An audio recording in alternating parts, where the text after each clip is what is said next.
Hey everybody, are we live? I'm live. We're live.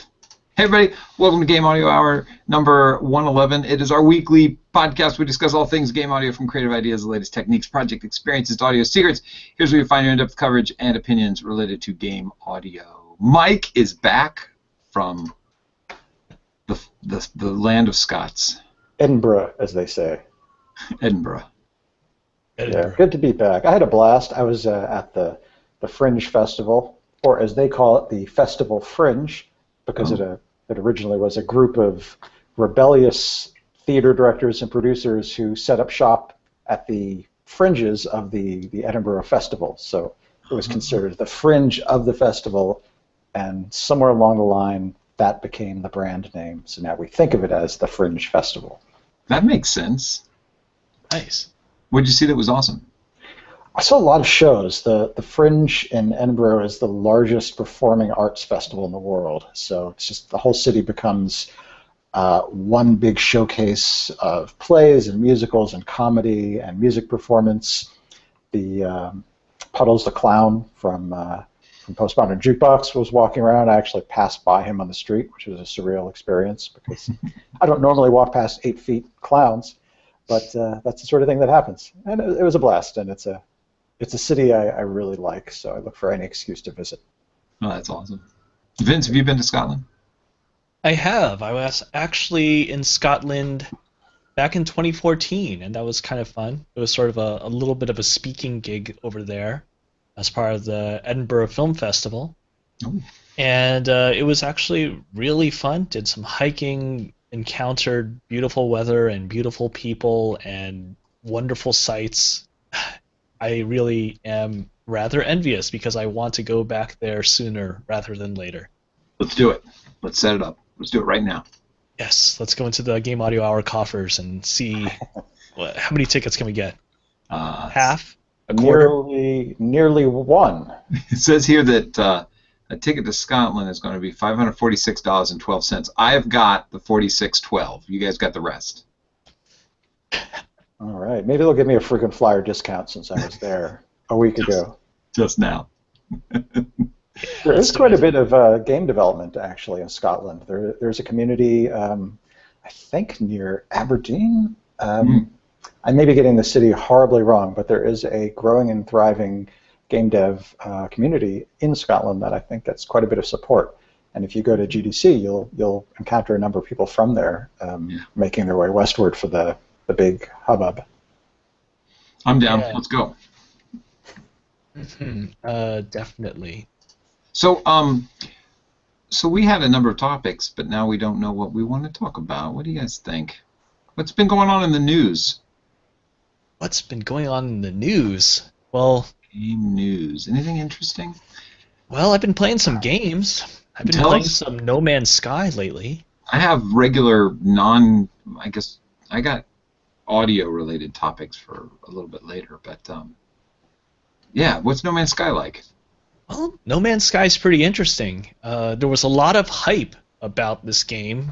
You know, hey, a small development team in Europe making this gargantuan game, because with the possibilities of procedural generation and smart coding techniques, you can have not just 1, 2, 3 worlds to explore, but literally trillions and trillions of worlds. Yeah. And that's kind of cool. And people were talking about that and the things that they would be populated with. Not just plants and not just animals and creatures and ships and aliens, but also the sounds that all of those things would make. So you come across an alien and it would speak to you. You come across these alien animals, the local fauna, and they'll make various sounds and grunts and shouts in response to you being near them, or if you want to be silly and attack them, they'll make a yelp sound of pain or some sort of sound of impending danger directed towards you. And there were some articles that were written in various places, like the New Yorker, that were talking about, wow, the possibilities of not just the procedural universe generation, but also the procedural sound generation that goes along with this. And I was actually very interested in how the game would sound. Yeah, I am too. Did they end up using a generative method? It seems like it, in so much as there really isn't anything that strikes me as particularly awesome about the sound. You know how okay, we're going to make all the sound with all of these algorithms, and it's going to make so many different permutations. You can't possibly predict what's going to happen in the future. Yeah, but it doesn't necessarily sound great. Right. It sounds very functional, and it's actually kind of cool and really, it's really pretty amazing. It's a wonderful achievement what they've got there. But I've never been particularly struck or particularly awed by anything, both visually as well as aurally in the game. Oh, interesting. So you think procedural graphics as well? Well, one of the dangers of procedural audio is that you do end up with some functional music, just like you said. Doesn't have any wow factor sometimes. It just kind of maintains. It's great for background sounds and stuff like that that don't want to stand out. Are you suggesting maybe that the graphics suffer from that same design? I think so. Yeah, there are definitely some places. Okay, I'm in a planet, and it's cool that it's different, and this planet is different too, and this planet is different too. But for all the differences, they get kind of samey. Okay, this terrain is, that color that I know works, which is similar to this terrain, which is that similar color that it knows works, and there are also some places where the visuals actually don't quite work, where I don't know, you might have terrain that's just floating up above the ground because it doesn't quite work in this particular area. Which is too bad. Actually, sometimes that stuff is the most interesting stuff. Oh, there's a break in the ground there that's actually so incredibly different from all the other stuff that I've seen, and that actually is pretty interesting, and it helps to sort of break the monotony. But are there uninhabited planets? They're mostly uninhabited. There are some aliens that you'll come across. There are some outposts. You'll see guys that are trading. Trying to hawk various goods. Maybe you can actually buy a spaceship from one of those guys, trade in your crappy spaceship for their less crappy spaceship. There are things that happen in the game, but I actually kind of like it. There were a lot of people that were talking about, this is going to be the most awesome game ever, and then the game came out a few weeks back, and a lot of the internet responded by saying, oh no, this is an absolutely horrible game. I'm definitely in the middle, and I see a lot of happiness coming my way when I use the game as sort of a meditative experience. Okay, I'm going to fly out there. If I don't use my boosters, it's going to take me about 25, 30 minutes to actually fly to this particular point in the planet. I'll just let it do that, and I'll just watch the scenery go by, look at things. Just chill. Yeah, just chilling and flying. It actually reminds me a little bit of back when I was a kid, and I would fly Flight Simulator. Flight Simulator 3.0, Flight Simulator 4.0. I'm in my little Cessna. Doesn't really go much faster than 120, 130 miles an hour. And I'm just watching the mostly plain, flat-shaded polygons go by on the ground. This is kind of has this very similar feeling to me for that, and it's actually a really nice feeling. Is there any conflict in the game? There can be if you want there to be. If you want to go and trash some resources over here, and there's actually some aliens over there, and you do have weapons. There are guns and grenades and things like that, and you can try to dispatch some of these guys. And there are also drones that they're almost like the park rangers of these planets. Hey, if you're messing with the flora too much, they'll say, hey, get back. And if you keep on messing with it, then they'll start actually shooting their lasers at you. So you can actually invite some conflict, but I'm not sure it's the most fun thing in the game. So what is the game purpose? Like, I want to win the game. What do I have to do? I want to beat the game. I don't know if it's a game that really can be beaten. There are things that you can discover. There's a language that you can discover. There's all these alien relics that you can come across.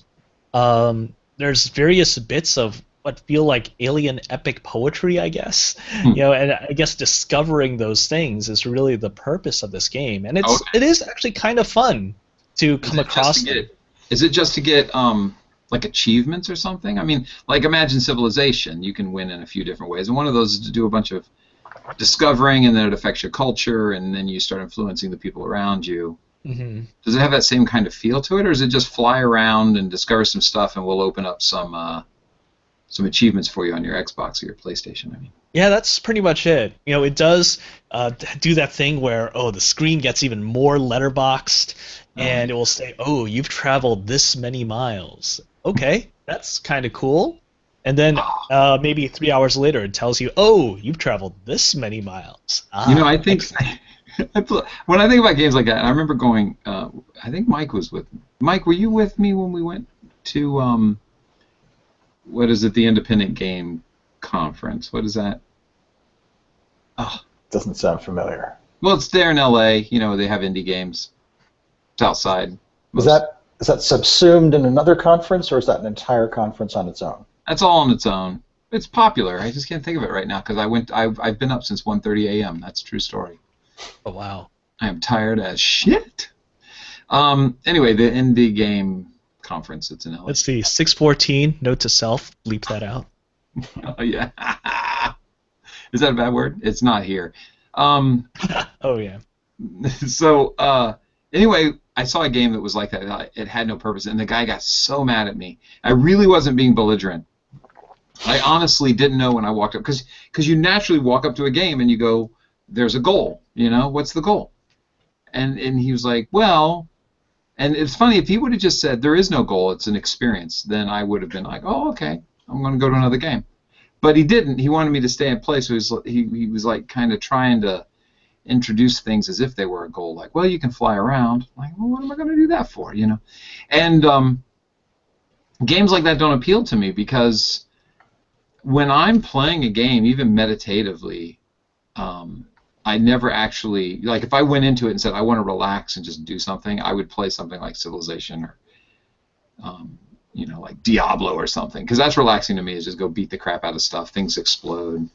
It doesn't take any thought. You really kind of just run around doing it.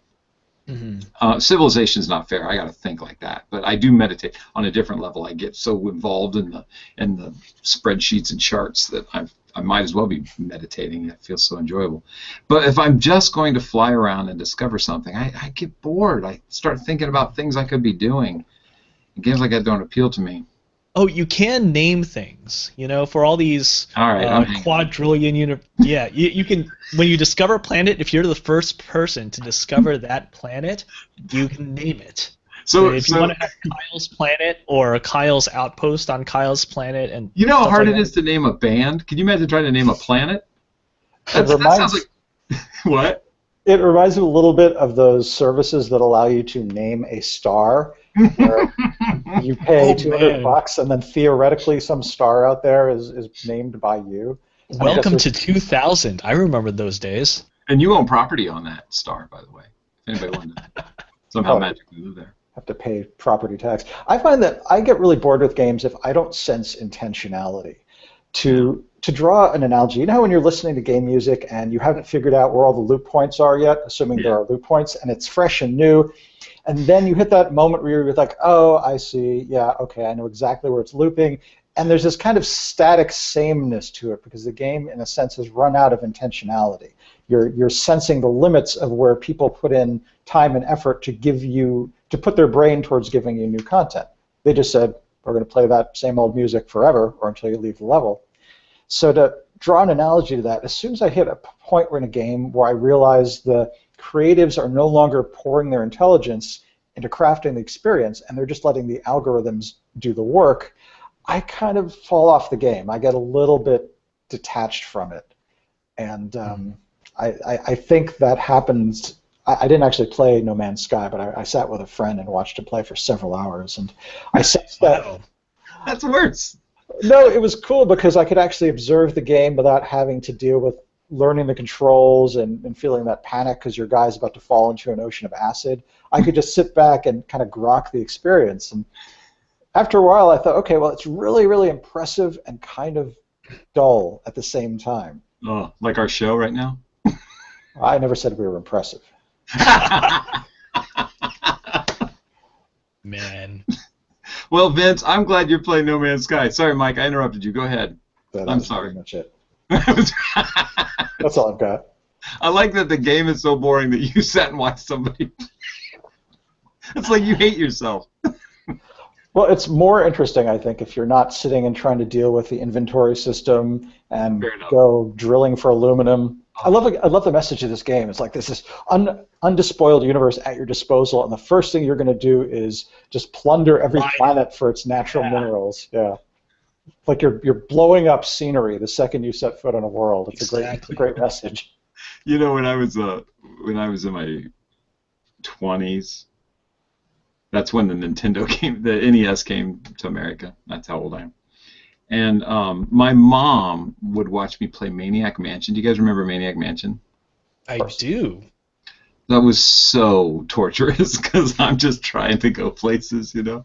And my mom would come over and she'd say, "Hey, I'm cooking dinner." She would. I swear to God, she loved that game. She'd find excuses. "Oh, I'm just gonna come over and hang out." I'm like, "All right, Mom, come on over." And next thing I know, she's sitting on the couch behind me. "Hey, go in the clock. Go in the clock. Go. No. Walk over to the stairs." I can imagine you on No Man's Sky going, "No, name the planet this. Mike Aurelius." That's good. Wow. Terrific. I'm writing these down. These are good, right? They could be band names. Yeah. You can't see it, but I'm writing them all down. Anyway, I'm a little tired. That just cracked me up, though, that that we're struggling to say that's an exciting game, and then Mike goes, "I didn't even play it. I just sat behind somebody and let them do all the work." But you make a good point because, there's nothing worse than just kind of like for me. I hate crafting. Any game that has crafting in it, I will not craft. I refuse to craft. I work every day. I am not. You'll definitely hate this game then. When I'm getting in a game. Just, it seems like, I remember I railed against crafting so hard because I thought, what has happened to designing games? First of all, the manuals became nothing. That really pissed me off because I'd work on games that were complicated and the manual would be 3 pages and they'd say, "Oh, they'll figure it out." And that really upset me. Then crafting happened somewhere in there and I was like, really? It just seems like nobody's putting any effort into a game anymore. I was shocked when I was playing Witcher 3 and they basically had a collectible card game in the game. And I thought, well, I'm playing a video game to get away from this sort of thing. Like, I'm trying to escape that experience, and you're telling me it's followed me into the virtual world, and I have to collect little cards and sit down with random strangers and play something that's indescribably more primitive than the thing I spent money to buy. I know. Do you think it's going to get to the point where we're going to have to actually sing karaoke in a game as a gameplay mechanic? Say, you insulting Guitar Hero? I worked real hard on that game. That's what I heard. Karaoke is actually my favorite game on Wii U. Is it really? I'm afraid to karaoke. What? Really? Yeah. I mean, you obviously can do music, so what's wrong with karaoke? Oh man, what are you setting me up? I'm already tired. It's 1:30 a.m. I got up. No. You gotta follow through. What's wrong with karaoke? I hate that. There is nothing wrong with karaoke from my house when somebody's at a karaoke bar. I have no problem with karaoke from that distance. You know, somebody once told me that I was mistaken on karaoke. Okay, so I'm a musician. I'm opinionated. That happens. I apologize. Cool. But I don't know. It's the same reason I'm not a big Weird Al fan or like any of that. It's like it's kind of making a mockery of music. It's why I don't like those shows that come on the internet or on TV. You know, it's like America's Got Talent. And American Idol, this is a thing, you know, and it's funny because with Guitar Hero, right? Here's a plastic instrument. You can't play guitar. Go act like you're playing guitar. I had no problem selling my soul to that, but I will not go to a karaoke bar and participate. And I'll tell you the number one reason is because I have been there, and I don't know if you guys have this too, but does your hair stand up when you like something musically happens that's really inspirational to you? Sure. Like, yeah. Well, mine does as well, and I imagine yours does if something really bad happens, or if you're watching like really bad acting, or if you're at the grocery store and they're playing, you know, Guns N' Roses for the 12th time. I just go, I've got to get out of here. It just hurts so bad, and it really does. It physically doesn't cause any pain, but there is a discomfort that is, the average person who doesn't necessarily feel that, I guess, is just like, it's okay, let's go sing karaoke and let's have fun. I go, I can't do it. I can't do it, and I don't want to hear it either. So, there you go. You asked. I told you. Okay. No, that's cool. But I'm going to watch Vince. Absolutely. You're my friend. I'm going to watch you and support you in karaoke.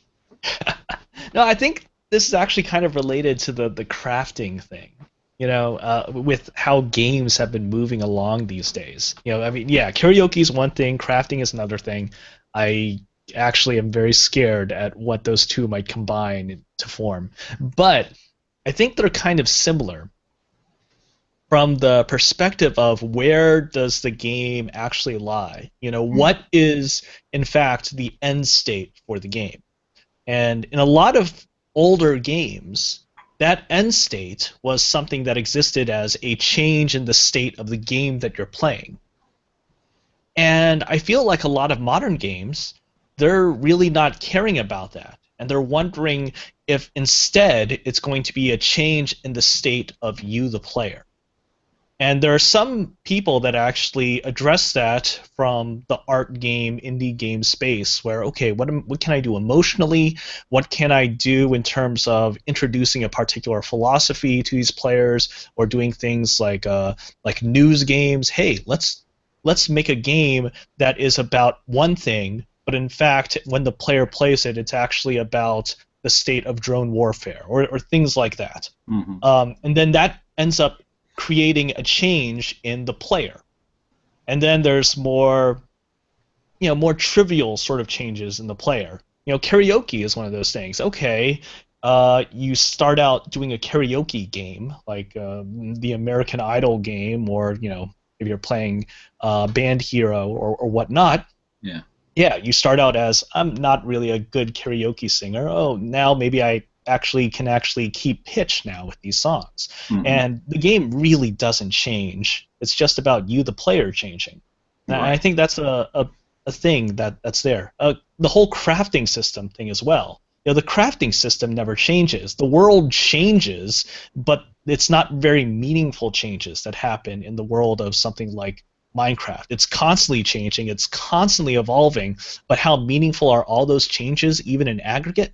Not that much. But the players who are building on their own internal knowledge and grokking the system, they're the ones that are changing the most. So, but I wonder though, when I'm playing like some game, and I've tried crafting, of course. This doesn't have anything to do with music yet, but I have an idea of bringing it into audio. I would think I would rather grind and kill monsters and go up levels than to go search for flowers so that I can go to a crafting place. I never understood that. There are people, obviously, who love that. But I think, why would you pay a monthly fee? Let's use like World of Warcraft. Why would you pay a monthly fee to do any of that for a second even? It seems like you're just wasting your money. You're not going up in level. You're just building. And then they started an economy within it. Like you could build something and then go sell it someplace, and people would give you some money so you could buy other things. And it's really fascinating to me psychologically, because perhaps, well, not perhaps, but I mean in very real ways, life is a game, and you go. I find it ironic that I go to work so that I can earn money to spend time with my family, but going to work is all about staying away from my family. Like, okay, that doesn't make any sense. Figure out a way to stay with the family and make money to spend time with the family makes sense to me. But so life has these weird arbitrary rules that are counterintuitive, and maybe that's what's happening in the game is, sure, you can go kill monsters and go up in level, or you can go craft this thing, go sell it someplace, get some money, go buy something you want. And maybe the whole intention of that person playing that game who wants to craft is all about the enjoyment of the economics rather than the actual, ostensive goal. Which brings us back in a way to No Man's Sky, because you can view two completely opposed philosophies of game design. One is which the world and the interesting things in the world are a side effect, an epiphenomenon to Ooh. to drag that term out of college philosophy memories. I gotta go look at it. Hold on. Let me get on the internet. A side effect Okay. of people in a shared space doing stuff. So if you walk around World of Warcraft farming flowers, then you sell it to other people and you have a reputation, that's not something that the game designers intended. They just set up a play space where that could happen if enough human beings piled in there and just started interacting. No Man's Sky is the opposite of that because it's intrinsically single player, and the game is the meat of the experience is all procedurally generated. So you're delegating the world to an algorithm rather than delegating the world to the side effect of a lot of people trying to pursue their goals. Mm-hmm. So this brings me to a question I've always had. Am I interrupting? Sorry. No, I was just going to say I'm trying and failing to bring that to audio. Well, I'm going to help. Please. So generative audio is near and dear to my heart, but you can't test for every single case. You have to trust your algorithms at some point of testing and let the thing do its thing. So I was watching a side scroller game today, and I was wondering where they tested. Like, how much is it the designers are actually testing the level? Like, say it's a side scroller and its characters fighting each other. Let's make up. What's that one by is it Disney that has all the different characters and all their different it's like a mix mash of a bunch of different. Oh, like Kingdom Hearts or something, yeah. Or Smash Brothers, is that one too? Well, Smash Brothers is definitely a fighting game. And that comes from you can pull in Mario, or you can fight somebody who's not in the Mario universe against each other, right? Okay, so let's go with that. So they have to give these special abilities. Like, what's Mario's special ability? I don't know. Kicking people? I really don't know. But they got it. First of all, so to design the game, they have to create these special abilities for these characters, some of which aren't really tied to the actual dogma of that character. You know what I mean? If that's a term used correctly. And so you do that, and you got to test those things against each other for balance. But now they're playing in an environment that's got these like lifting elevators and different levels that they jump across. How much testing happens there, or do they really test all the characters, all the abilities, and every single map side environment that they could possibly be in? Or are they just procedurally generating these environments, and these characters that they've tested the environment could be beneficial to them, that could be overpowering, or it could be the opposite? How much testing happens in that case? Wow. Well, fighting games are hard. When you're dealing with it's finite state machine upon finite state machine upon finite state machine, and being just so keenly aware about it requires really fantastically knowledgeable designers who are aware of everything that's going on. In places like Nintendo and in Capcom and Namco, you typically have multiple designers who don't know everything that's going on with every character.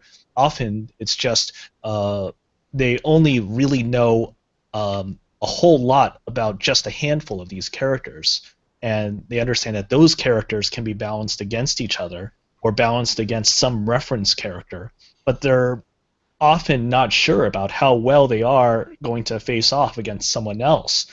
And then Smash Brothers does have that whole thing of, you have all these levels where you might have a lot of horizontal movement, a whole lot of vertical movement, all these ground that is going to crumble away because the stage is constantly moving.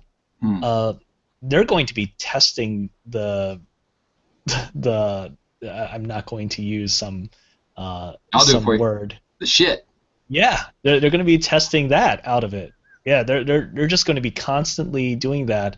Gotcha. From the time that the character is even 15-20% done. Okay, we've got normal moves, no special moves. All right, let's test. Oh, we've got this special move. Let's keep on just hammering on this special move and making sure that this thing works. And okay, it's kind of works now. Let's try adding some of these other special moves. Oh, this seems way too strong in conjunction with this special move, etc. And they'll just keep on constantly balancing out these individual characters as they slowly make their way from 1% done to 100% done. In my experience, I imagine the same as for you guys. You get your characters, you get your environments, you start doing your testing, and you get bugs. and the bugs start getting prioritized, and the date of release comes up. You know, we all know that never changes. Well, unless you're Blizzard. And so all of a sudden, these important bugs become hyper important, and the medium bugs become important, but the bugs become, we'll fix it, you know, after the game comes out. And so we know that exists, and you know, that makes sense to me too, because we do have to hit these marks for release on these games so that we can, you know, hit these like holidays and summer vacations and stuff like that. And there's nothing wrong with that. That happens all over capitalism. But I don't mind, actually, and being an ex-computer programmer, it really used to bother me at first that something would get released and didn't actually work 100%. That used to bother me, but I started getting the wisdom of it and going, okay, the best testing out there is going to be the people who play the game, you know, who are going to find. You can't find every single hole in the environment or every, you know, imbalance. You do your best, but you can't. And so that's the best time, is get it out there, let people play it, and then fix it afterwards. And I like that society has accepted that now and has said, okay, we're fine with that, on the most part. But now here's where I bring it back into audio. People aren't like that with audio. If you say, hey, you know, here's this generative score, and it starts playing some funky stuff, it's kind of weird how people get so up in arms about how just the whole audio is terrible, rather than, you know, they could have spent some time on this, or the orchestra samples stand out more than, you know, because the budget didn't include an orchestra, you know, and so, those are samples. It's funny how that is, isn't it? Do you guys agree that happens in a almost dichotomous way? Do you feel that procedurally generated audio is unfairly criticized? Is that the thrust of what you're saying? No, I just meant that we, as a game culture, and I was a little long-winded, I'm sorry, have accepted that there are things that are going to be tested and fixed after the game is released. But no matter what, if audio is considered bad, it gets panned, and you know, and there's still that capability to go, oh well, you know, sorry the audio broke there or didn't play there, or maybe, you know, hey, I mean, you could go as far as saying nobody seems to like that music in that level, let's switch it out and do a, you know, in the next title or the next update, we'll just change the music out. But once people have decided that the audio isn't any good, they just kind of stick with that. That's been my experience. Is it typical for audio to be revised in the same way that other elements of the game can be revised in a patch? I mean, many composers are freelance, and by the time the game is released, they've moved on to another project. I guess if there's an in-house composer, there's always the opportunity to iterate. Maybe, Vince, you can share some thoughts about that. Yeah, I'm actually remembering some things that I heard Matt from Clay talk about, because over there, you know, where they made games like Don't Starve and Invisible Ink, you know, they've made some really interesting games, and often they'll actually have the games available rather early-ish, you know, through something like Steam Early Access. And he was talking about how, yeah, people will respond very harshly to audio not being quite right, and they can be quite forgiving about, oh yeah, we know that this life bar doesn't show up over here, or oh, this enemy is actually particularly hard in this level, and we need to change the placement of this enemy in this level. And then, oh, this sound is actually really bad, and you'll have 25% people say, oh no, this is horrible, even though it's already acknowledged, yeah, it's totally a placeholder sound, it's there for functionality, yeah, it doesn't sound really good. And then maybe 2 weeks after that, they actually do change the sound to something else, and it sounds better, it fits in the mix better, it actually is better at conveying what's going on in terms of game state, and then maybe 25% of the people will say, oh, this is horrible, why did you change out that sound? I love that sound. People will really respond quite harshly to audio sometimes, and yeah, they can be quite forgiving when it comes to game design for some funny reason. Well, I was just wondering why in psychologically why we are just so tied to sound in that way, that we're forgiving for design change, but not necessarily for music change. Harkening back to my complaining about karaoke, you know, It's just, why are we so tied to audio so adamantly? Well, in the case of music, there's this direct connection between the phenomena and our emotions, as filtered through our own associations and musical tastes. So whereas visuals can have that effect too, but they're also referential. They're visuals represent something in the world. Mm-hmm. So there's this intermediate process of, okay, that's a castle. How do I feel about castles? So it's a little more indirect, whereas music, unless there's lyrics, doesn't represent anything. We're just experiencing it as this ball of emotions. So we don't have the ability to dissociate ourselves from the experience and say, well, that's kind of bad music, but I recognize this is a representation of something that's going to get better and better, because it doesn't have that representational quality.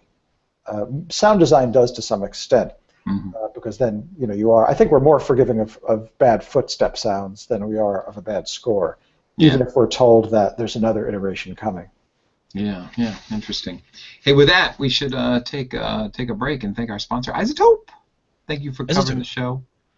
I thought that was a question. Like, is it still Isotope? Who's our sponsor again? I forget. I say it's funny. You're making fun of me. I'm sorry. I like it. I like Isotope with the exclamation point. Any word that begins with a lowercase I, put that exclamation point there. It's like, oh, we just took that I and flipped it around. Hey, I know we can talk about when we come back. I want you guys to think about this when as I think Isotope. Networking, how to get better at it. So Isotope, thank you for covering the show. Thank you for being our sponsor and allowing us to give away free software. And we are doing that, guys. And I should have done my segues suck famously. And as we were talking about karaoke, I had a perfect opportunity to show what we'll be giving away, and I blew it. So let's talk about karaoke. Karaoke is being talked about. I'm going to share a screen. We're going to be giving away Vocal Synth by Isotope, and here's how you can win it. You need to tweet, and again, we always say this, start your tweet with some word, not with an @ symbol, because it'll go directly to a person, and we need to actually see the whole tweets happen because we're going to do a search. So start your tweet with some kind of word like, Mike Shapiro is remarkably sexy. That works. And then add in there #vocalize_me and send that to @Isotope Inc. and @Game Audio Hour. And I'm going to share my screen right now so you can see what I'm seeing. And you will be entered to win Vocal Synth, which was pretty awesome, amazing, because I downloaded it this weekend and messed with it and had a blast. Have you guys used it yet? I have. I mean, let's see. I sort of procrastinate on it because I do have the Roland VT3, but there's Vocal Synth's more powerful. I mean, exactly. It's hard to say. It does so many things that you would use for. Oh, okay, I've got a vocoder already. There are plenty of plugins out there that do vocoder stuff. Or if you want to do harmonies on top of a recording, sure. Vocal Synth makes it really easy. It's really powerful at that. And it sounds good. That's what I really liked about it. Now, anytime you're going to use a vocoder, you're not necessarily going for realism. You're trying to create a texture. You're trying to create something interesting. And Vocal Synth really moves way beyond that and gives you some really awesome textures that you can go crazy with. Of course, there's your typical robot sounds and stuff like that you can mess with. But it was when I took my wife is, I think, a beautiful singer, and I took her voice and just started messing with stuff and creating all these chords on my keyboard that I could just play in all these weird ways. And I know that's something that has been able to be done for a long time, but it just was easy and sounded better with Vocal Synth. And I'm not saying that because they're our sponsor. We're critical no matter who it is. It was really, really a fantastic piece of software. So I'm a little bit jealous that I can't qualify to win it. I got to go spend full price. The price isn't bad, actually, because like $200. The $200, that was the price of the Roland VT3 that I got, which is a hardware unit. And it's cool that's a hardware unit, but it's kind of clunky. It's hard to do certain things. I mean, that's the thing with Isotope. it's generally power that's easy to use. That's the way most of their products work, which is why we like them so much. Absolutely. And their presets will blow you away. I could not recreate something as interesting as their presets, even when I was messing around. So, get Vocal Synth, hashtag vocalize me, start your tweet with something crazy. Again, let's pimp Mike's sexiness. And include at Isotope Inc. and at Game Audio Hour. We'll do a search, and next week we'll announce who the winner is. Ooh, excellent, excellent.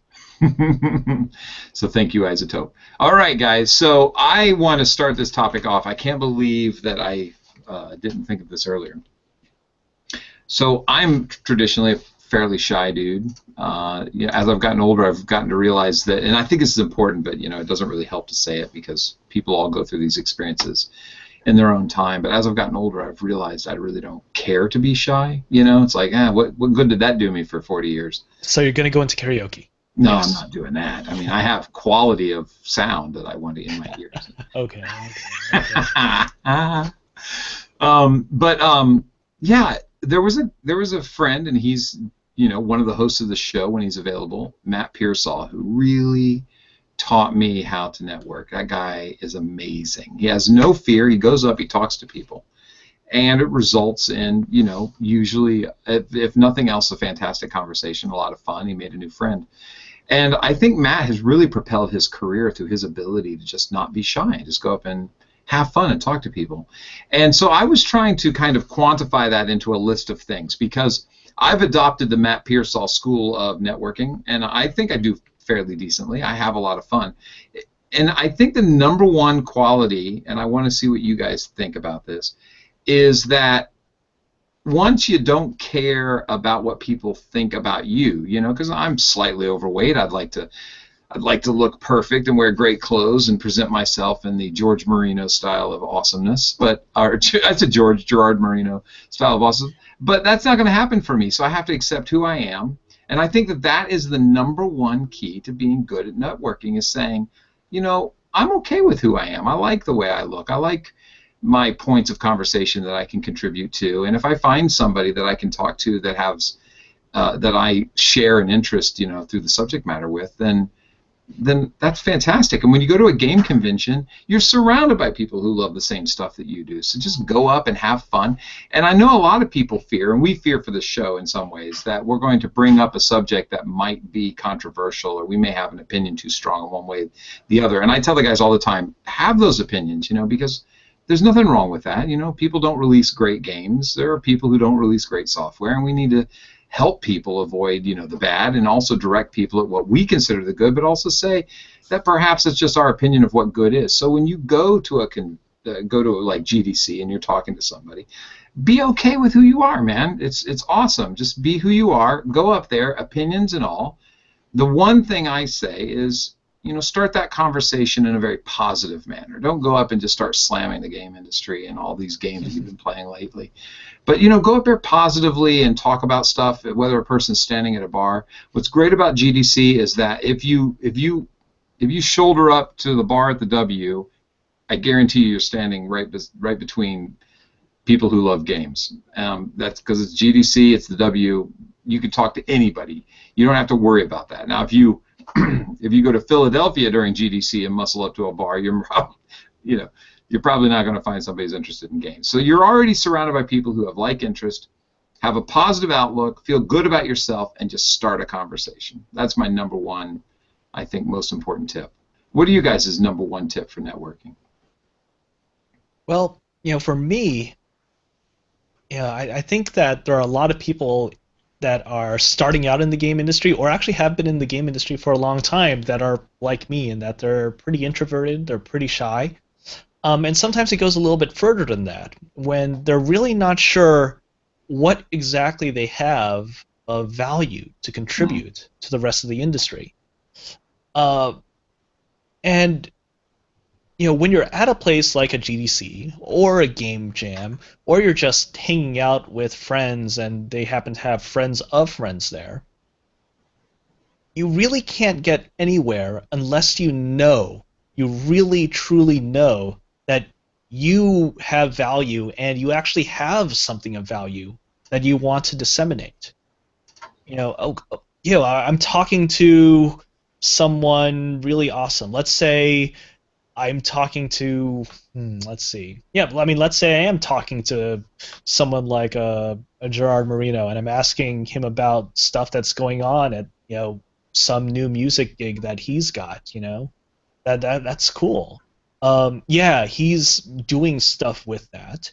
He's doing stuff that he's very experienced with when it comes to working with his particular music and sound design workflow, with these large productions that his soundtracks go into.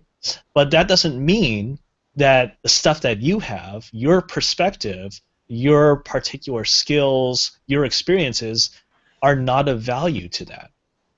And if you don't feel that they're of value, then you end up just being that guy that listens. You're like, oh man, you're awesome. You're so cool. La la la la la. And you actually aren't being a help to that person. You're not being a help to a Gerard or a Marty O'Donnell or whomever. If you have something of value, if you know in your heart of hearts that you have something of value, that's the start to possibly being able to disseminate something that can be of value there and actually helping him. Yeah. Because that's actually the really nice thing. Once you get up to that step where everyone has something that they want to bring to the table, and everyone just ends up helping everyone, and that's a nice thing. That's the we call it networking, and networking. I hate networking. It's tough to network. But really, it all just amounts to everyone helping each other out. Yeah, Mike, what do you think? So this is a pretty vast topic to begin with. We could have easily filled up a couple of episodes just talking about this. So I'll pick one particular point in the universe of this subject that maybe isn't as frequently discussed as some others. And this is not necessarily the most important point of networking. This is just one thing that I think is really interesting. If you look at people who are very successful in any what I'll call creative industry, and it could be technology, arts, whatever, they passionately cultivate a list of things they admire or love in that industry. They'll have favorites. I'll pick one arbitrary example. Troels Folman, am I pronouncing his name right? I think so. From ADO. Yes. He was demonstrating. I bought a digital piano from 8DO, and I was watching the tutorial video, and he was just demonstrating the instrument's capabilities, and he just started playing this tune. I think it was by Debussy, and he just said, "By the way, I love this piece. This is amazing. I think more people should write music like this." And this was in the middle of a tutorial, and the fact that he had in his heart this burning love of somebody else's music, of some project, and that was always, I feel like that was in the orbit of his soul. He's got his things that he loves a lot, and that fuels him in a way. And he's a very driven, ideological guy. I remember just hearing him speak at GDC, and he was much the same way. He was pointing out things that he loved, and I didn't always click with him artistically, but I really liked the fact that he was passionately for his favorites. And here's how I tie this back to the subject of networking. As you get more involved in the industry, and particularly if you've been in the industry in a while and you've encountered your share of disappointments, it's very easy to become jaded. It's very easy to lose your sense of that joy and connectiveness to the works that are being published or created in your industry or your art form. It's very easy to fall into, well, everything was good when I was young, and I don't really like anything in the last 15 years. I mean, that's almost a cliche. And I think in order to network effectively, you need to stay connected to things you love in recent memory, and have that still be part of your inner fuel in the same way that it was when you started out in the industry. Because I think that orientation towards the positive really propels you forward socially and in connecting to people. Obviously, common shared interest is one way we connect to people, and if you're constantly in touch with your favorites, then you're more likely to be able to reach out to other people and have that same connection. Yeah. So don't become jaded, and keep relentlessly seeking out things to love in whatever field you are. If it's games, if it's music, game music. If you're a coder, it might be code. Whatever it is, just keep that fuel burning. And I think that will help networking in a lot of subtle ways. That's great advice from both of you. Number 2 for me on my list is don't expect anything. I know a lot of people that start networking, they have this idea that the goal of the networking is to find money, to get some sort of pay for their talents. And the irony, and it's I liken this to playing guitar. If you want to play guitar really fast, you have to learn to move really slowly. That's the trick. You need to learn to relax to play guitar really fast. And the same thing I find with networking is that I need to not care that this conversation might never turn into anything. Because then I'm in the moment and I'm having a conversation with a person, and now we can just kind of like be on a level playing field of just talking about stuff, Now, if I'm not at GDC and I'm trying to network with somebody, then obviously my intention is a business kind of sided intention. And that can be very uncomfortable. That's what I like about GDC or E3. People are already there discussing games. You've already got this, the if you will, the cold call is already a warm call because everybody's there to share this. But in my opinion, this is only my experience, is that the more I don't care whether this results into something immediately, the better the conversation goes, and there's no pressure. And I often find myself letting the person down, like saying, hey, great talking to you. Hopefully we can stay in touch. No pressure. We're not trying to do anything crazy. Just kind of let that person relax. They can just have a conversation. They don't have to feel like, oh, here's another salesman, because nobody wants everybody coming to their door constantly trying to sell something. But and I learned this from the fantabulous, illustrious Mr. Shapiro, is that I need to be better at following through, though, because I have those conversations and we do share that contact information. And then a year goes by and I see him at GDC and again I say, oh, I remember you. I was supposed to call you. That's embarrassing. And so I instead of doing that, I try really hard to just stay in contact. I'll let you guys speak for yourself the way you guys keep yourself kind of present on the minds of those people you speak with. Do you do the same thing where you have a low pressure approach of let's just hang out and talk about games and nothing may become of it because we're here to be friends and have talks, or do you guys have a more kind of decided kind of target and goal? Yeah, I think it's actually very much like that. Kind of along the lines of, what I have, as an individual, what I bring to the table is worth them knowing or learning about. I like to go into a conversation thinking, this is going to be a fun conversation because I'm going to learn something. I might not get, maybe the end goal is in fact, getting another gig, so some next thing that I can step up to. But, keeping that in mind is usually not all that fun. Okay, you've attained that, but what do you actually get out of that? Yeah. And people have so much to give and so much to learn from that you're not expecting. You can't dictate what happens in a conversation. You can't always dictate who it is you're going to be talking to on any particular day. But if you approach it with a sense of I'm probably going to learn something from talking to this guy for a while, then that becomes fun. That becomes really enjoyable. That actually gets you up to that next step. Yeah, I agree. Mike, what are your thoughts on it? Well, I think, first of all, you've touched upon two huge topics. One is beginning networking without being in sales mode, and the other is following up.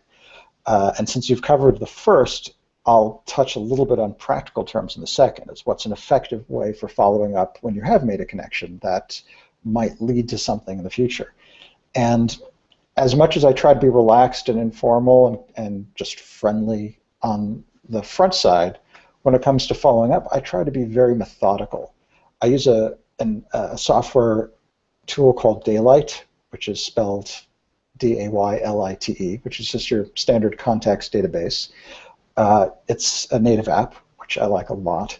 And one thing it'll let you do is record arbitrary notes about somebody, as well as put in reminders queued to that person. And you can even set up interesting smart lists, like show me the list of everyone in the game industry who I haven't communicated with in 6 months. And who I communicated with might be sent an email that Daylight knows about. But since it can store emails, it can be useful in that fashion. And I'll just try to be aware how long it's been since I was in touch with somebody. And if I can find a natural and organic way to continue to stay connected to that person, I'll do so. I don't like sending an email saying, hey, I hope this email finds you well. It has been a while since we've last spoken. In fact, exactly 5 months and 29 days. I try to avoid that. So I'm very relentless in tracking these, but I try to make the communication organic and natural. So that's how I would. That's one approach for following up, and one particular tool that I find useful. Yeah, it's a great tip. It's a great tip. I didn't know about that. I've looked it up. Is that Market Circles Daylight? It is, and it's Mac only. So. Okay. Well then, sorry, of course, PC people. only the best. Exactly. PC people and your networking. You're already behind the game. You're on a PC. Sorry, Vince holds his head. Oh. Kyle says the stupid things.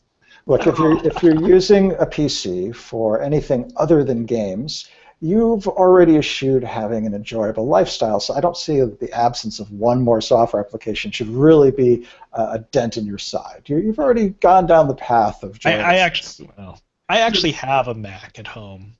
I have an iMac. I have a MacBook Pro. But I will say I don't enjoy them. I don't know how many people know that we were picking on Vince right then.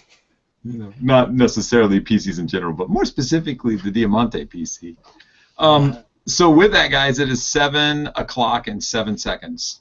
That's pretty amazing, huh? You're welcome for the giant topics at the end. Auspicious. Next time you should just drop something huge on us, like, Mike, what's the meaning of life? We got 30 seconds. Go. Oh, wait a minute. That could be a great subject for next week. What is the? I don't know. We've talked about it before. Is the time that you put in your brain to get a task done? Like I'll say, I am going to write this piece, and I'm going to be done in an hour and a half. Period. I do that all the time. Then 4 hours later, I give it to somebody so that they can tell me how bad it is.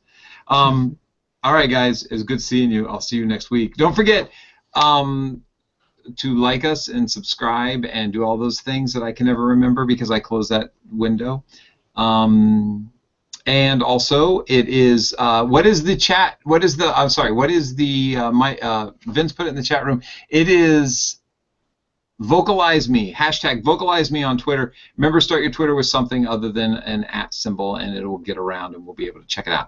And also include @Isotope Inc. and @Game Audio Hour in that tweet, and everybody will be entered. Everybody who does that will be entered to win, and we'll let you know next week. Bye.